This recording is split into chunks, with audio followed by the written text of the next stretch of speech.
Hey gang, Uncle Todd here with Sunny, and tonight we are looking at one of the most visually beautiful films ever made in the sci-fi horror genre. How beautiful? Star Barry Sullivan said that while dubbing his lines for the American release, he literally wept when he saw the footage. That's how beautiful. It's directed by the very popular, cult popular that is, Mario Bava. This was during his very influential period where he did things like Black Sunday, which kind of jump-started the Italian Gothic horror craze, as well as Blood and Black Lace, which popularized the giallo form. Although technically, The Girl Who Knew Too Much is considered the first giallo, but that's more of a Hitchcock pastiche than with some of Mario Bava's singular visual technique. It was also the first collaboration between Mario and his son, Lamberto Bava, who would go on to be a popular director in his own right, making Blade in the Dark and Devilfish, along with Demons. Demons probably his big one. Yeah. Now, the working title when it was being made was Planet of Terror, which kind of suits the film more so than the eventual title that AIP settled on, Planet of the Vampires, since there are no vampires in it. Also, you may notice during the plot a slight similarity to Forbidden Planet, and you might also notice a few things that might have influenced Dan O'Bannon when he wrote Alien. He admits he had seen bits and pieces of the film, never watched the whole thing, but he thought the dread it evoked was very impressive. Ridley Scott says he's never seen that film, as well as It, The Terror from Beyond Space, which is another film considered to be heavily influential on Alien. We'll get to the Alien stuff later. Right now, we are opening in the vast reaches of space. And there is a strange new planet that the ship, the Argo, has come upon. Are you able to see anything at all, Bert? Nothing, Captain. Only a surface of clouds. This planet seems to be made of fog. Not even infrared rays get through. Very mysterious. Oh, and check out this bridge on the ship.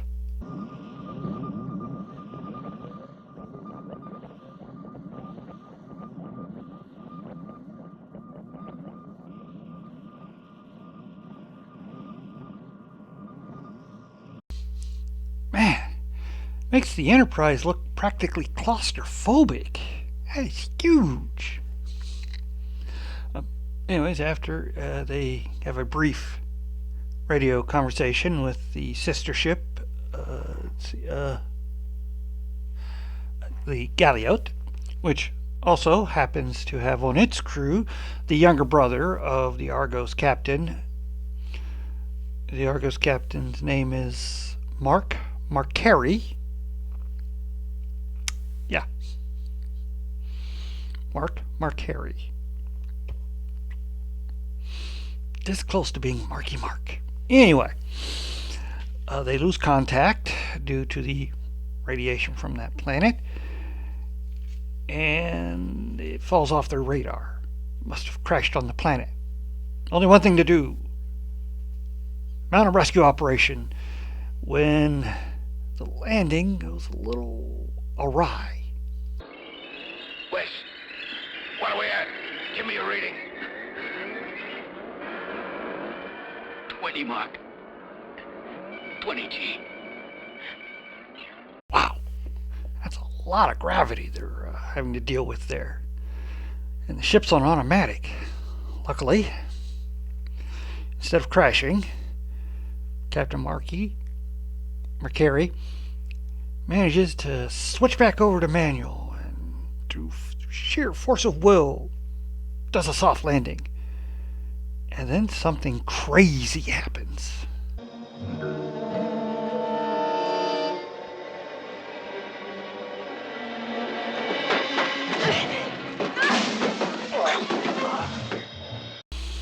Suddenly the whole crew just turned on each other, but it quickly passes and crew members don't seem to have any memory of what happened.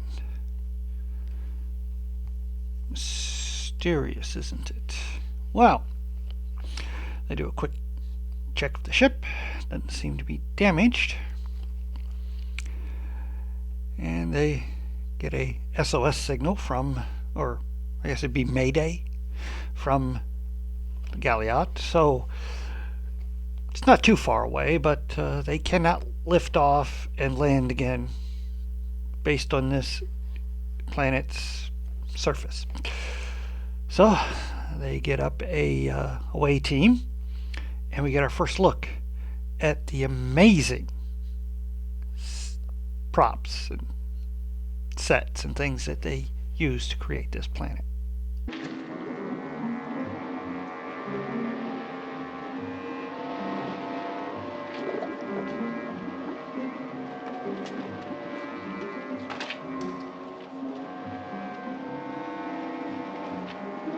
Clear. Man, Bava and his use of color. So amazing. Probably one of his best looking films. He had started as a cinematographer, special effects man, before he moved into directing. I believe his first film was Tiki the Immortal Monster. Sort of a knockoff of The Blob. Anyways, they make it to the Galliot and make some grisly discoveries.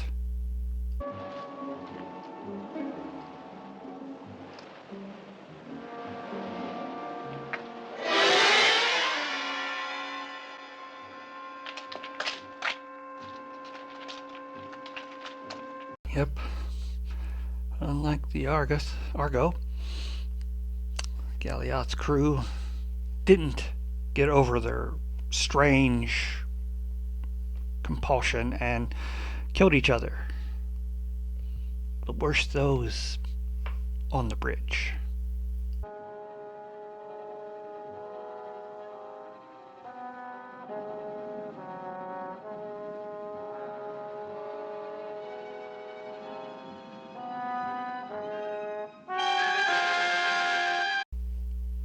Yes, the captain's kid brother is among those that died.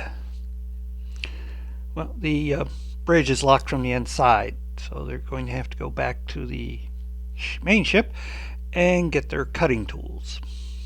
So they bury the ones they can and leave a man on guard while they go to retrieve their equipment. And while they're gone, the guard experiences something odd.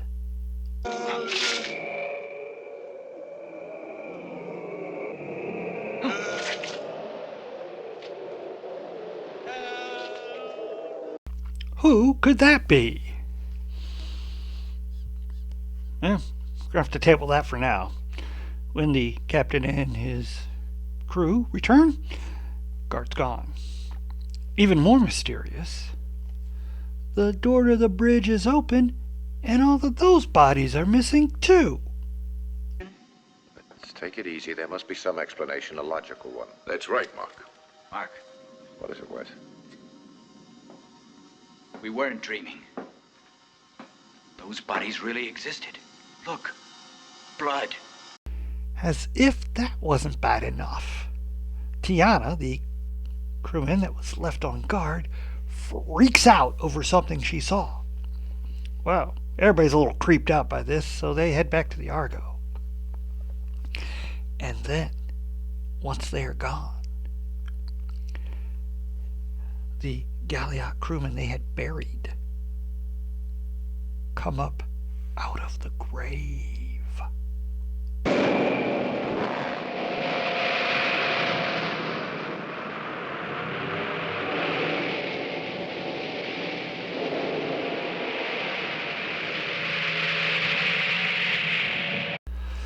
Ooh, creepy. And I tell you, this had some good atmosphere in it. That night, well, they're getting some sleep. The engineer, Wes, starts to act a little weird. Wes!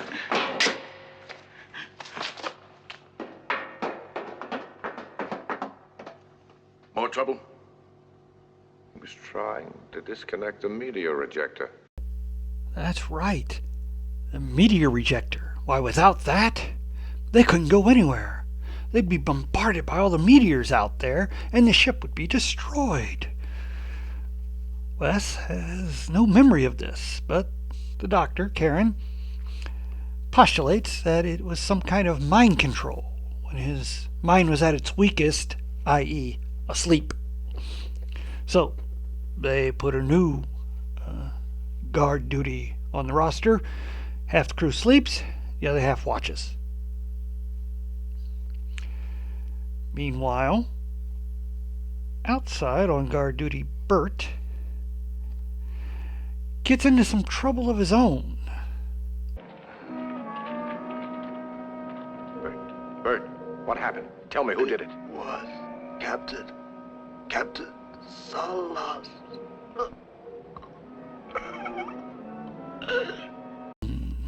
Captain Cialis, yeah. Captain of the galliot. Well, he was one of the ones that had been on the bridge and has now disappeared. Mysterious. Well, they take Bert's body back in, and then something weird happens to Tiana again, as she's making up the report for Bert's death.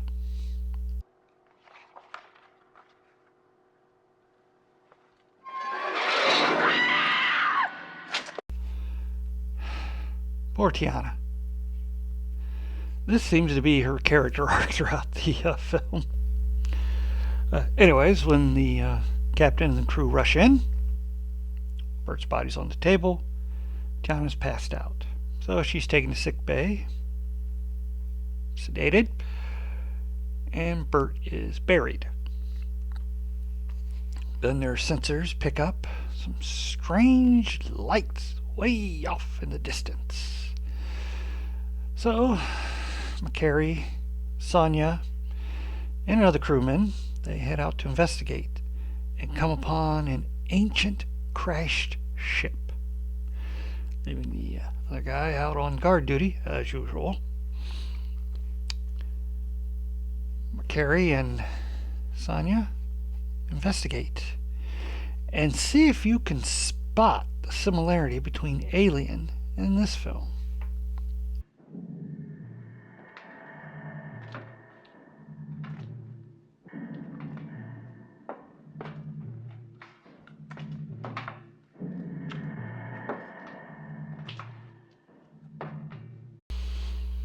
Huh. A crashed abandoned spaceship with a large humanoid alien body at the controls. I'm sure that didn't inspire anyone to create the pilot that they find in Alien. Of course not. Coincidence, or homage, as it were.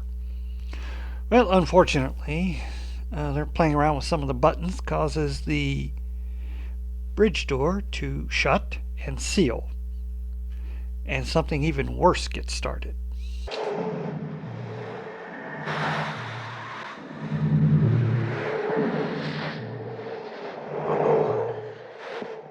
Something's drawing the air out through this vent. Well, they better think fast. Luckily, Marcari figures out which of the weird devices they see all around them operates the door.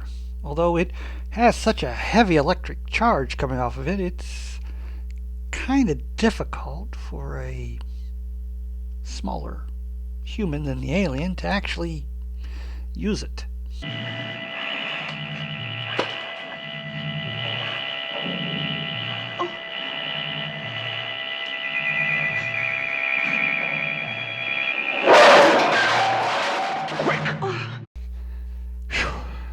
That was a close one. Of course, once outside, they find that the man they left on guard is gone.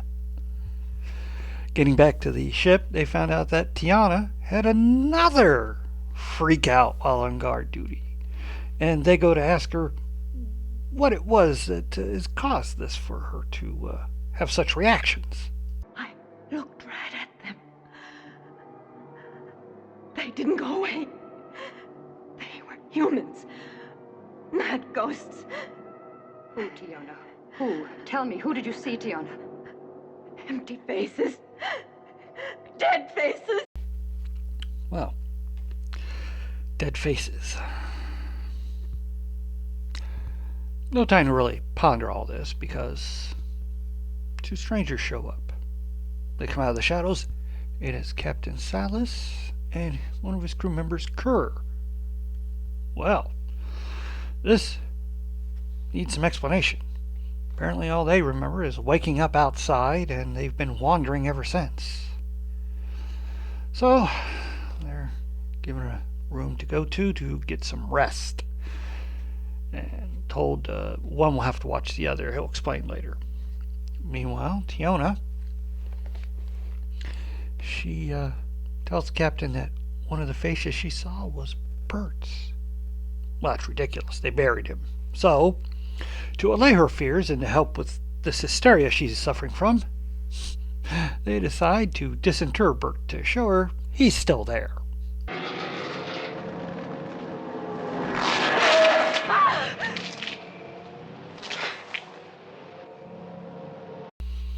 Well, that therapy was a little less than they had hoped.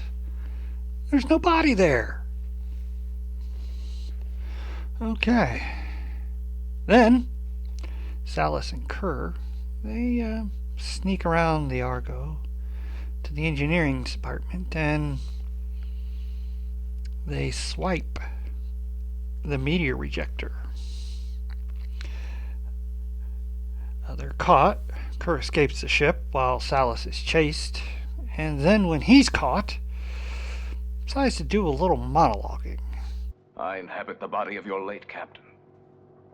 And I'm just one of many beings on this planet. Many beings who are desperate.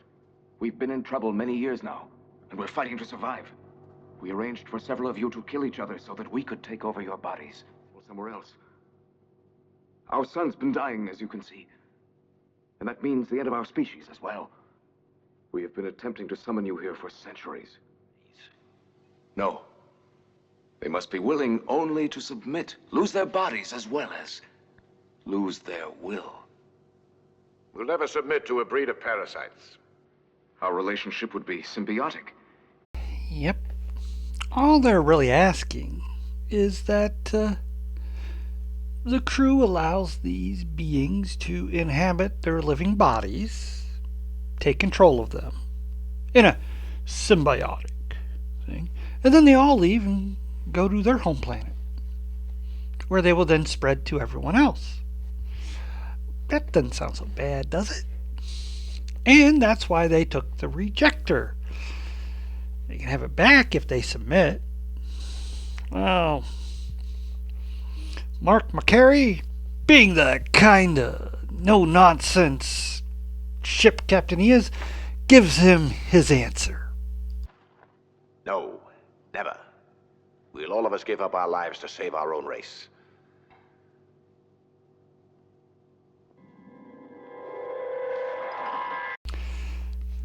Okay.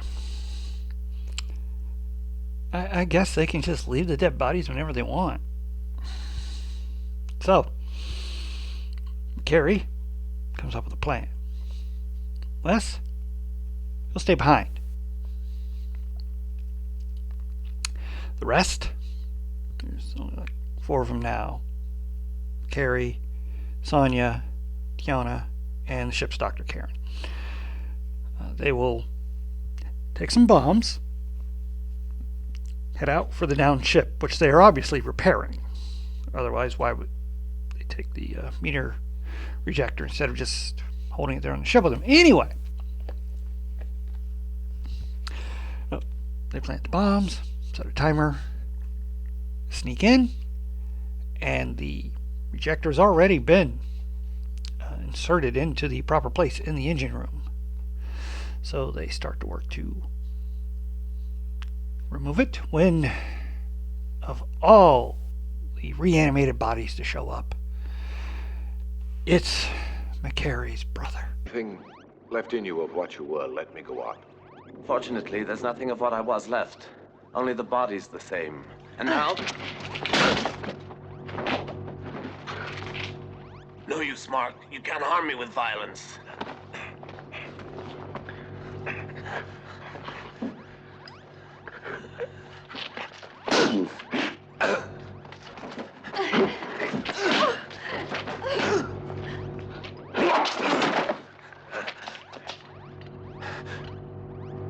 Sorry, Toby. But this is the only way I can prevent you from stopping me.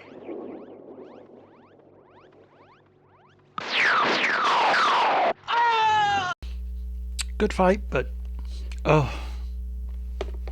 get you right here in the heart, doesn't it? When he had to re-kill his brother. Oh. Well, this, of course, the yelling kind of alerted all the other reanimated crewmen, and so they have to kind of fight their way out after they get the rejector.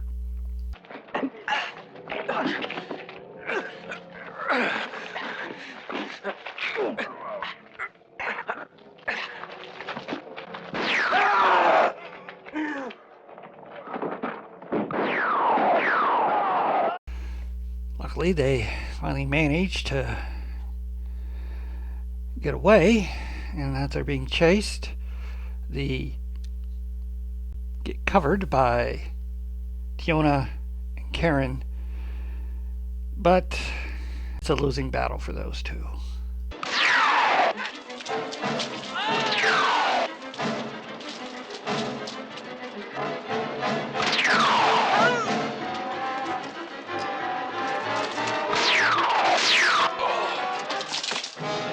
I swear, Tiana fares the worst in this film.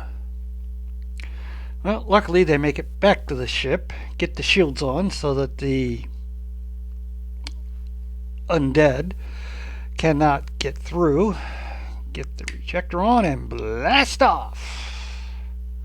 Later, as they're heading home, Wes notices that the captain's acting kind of strange, so he goes and tells Sonia, and they decide to confront the captain. Mark, Wes has found out about us. Oh wow, that was so unexpected. As in, you could kind of tell that was where it was going. Anyway, faced with the choice of not interfering or accepting to be taken over himself, Wes takes a third option they hadn't thought of.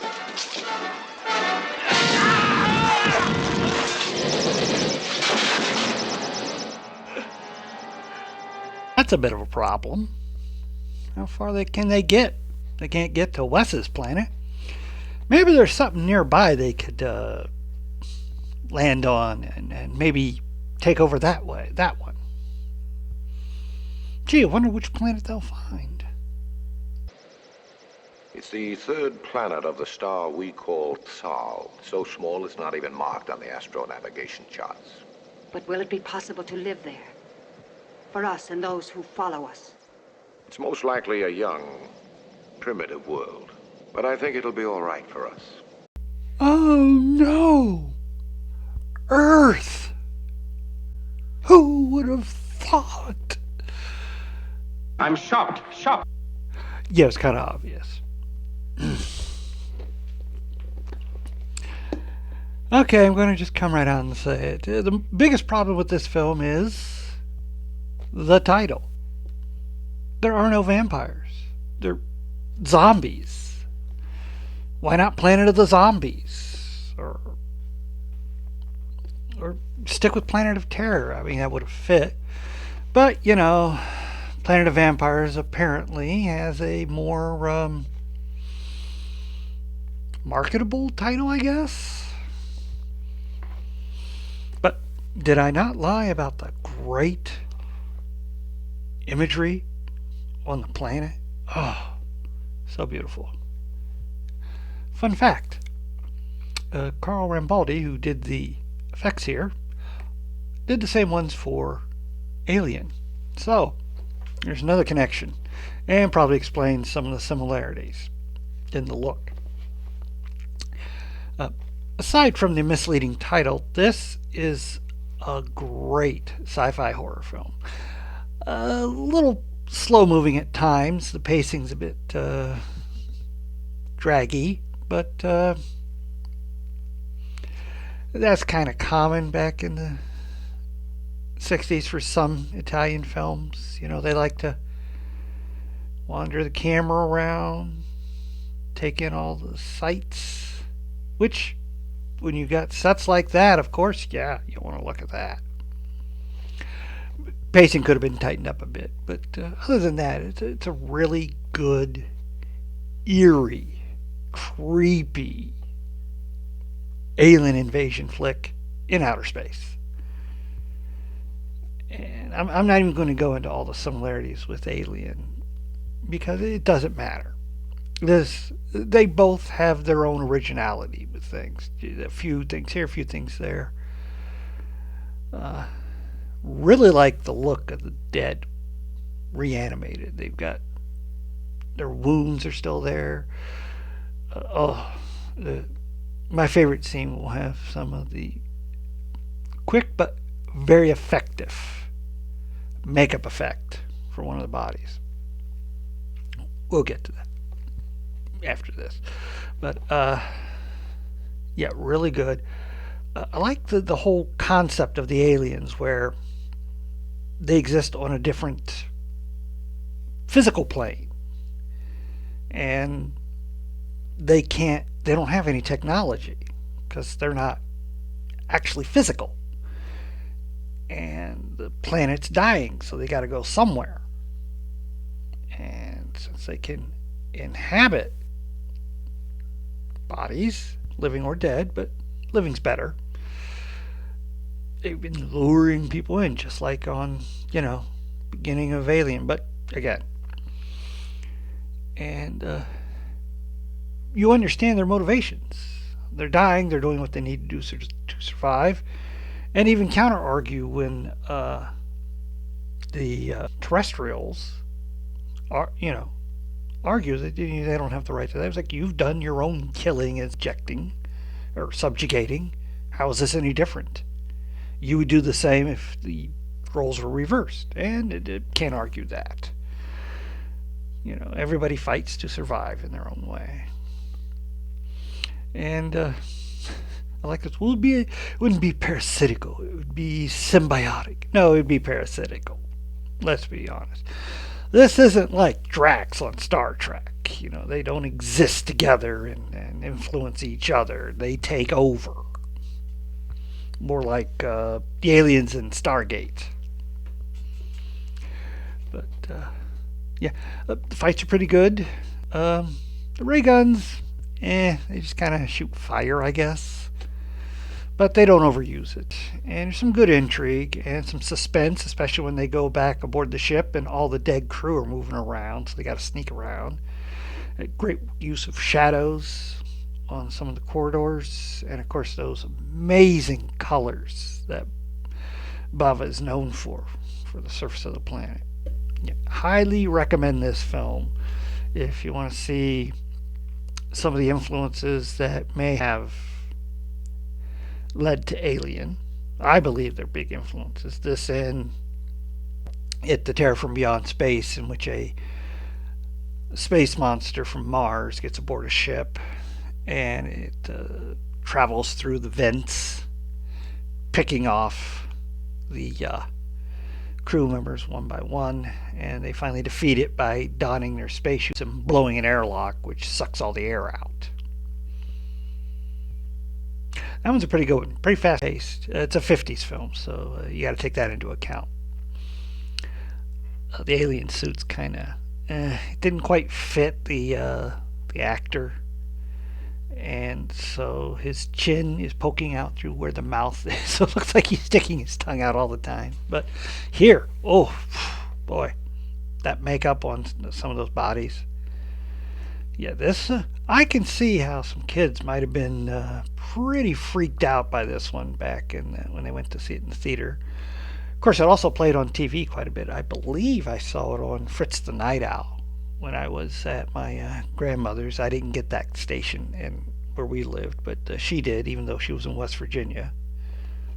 She got Columbus. But yeah, I'd watch Fritz when I go up to her during the holidays and stuff. And that's where I first saw it. I didn't get to see all of it or much of it because my parents couldn't stand those kind of films. Oh, Todd, why you like that spooky stuff? But yeah, highly recommend this. It's a really good film. One of Mario Bava's best. I would definitely put it up there with Blood and Black Lace, Hatchet for a Honeymoon, Twitch of the Death Nerve, aka Bay of Blood, aka Blood Bay, aka Carnage. And of course, Barry Sullivan is the star because back then in Italy, this is a crazy thing about Italy. They didn't like home product. They liked American products. So they would either A, get an American star. Didn't always have, I mean, they couldn't afford people like Rock Hudson or Cary Grant, but they could get some known actors who were American, or conversely, they would change all the credit names to more American sounding.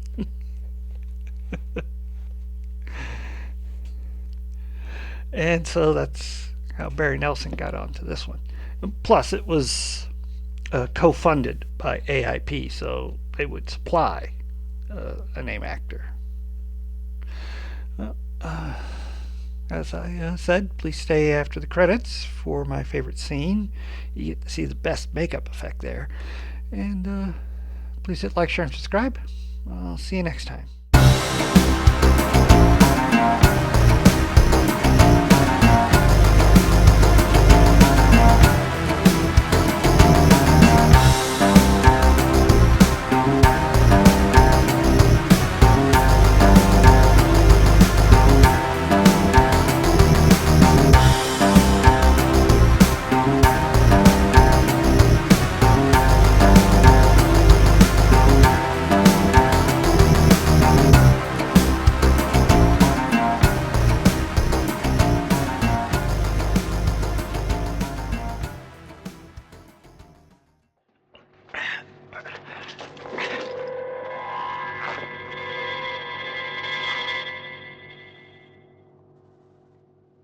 Salus.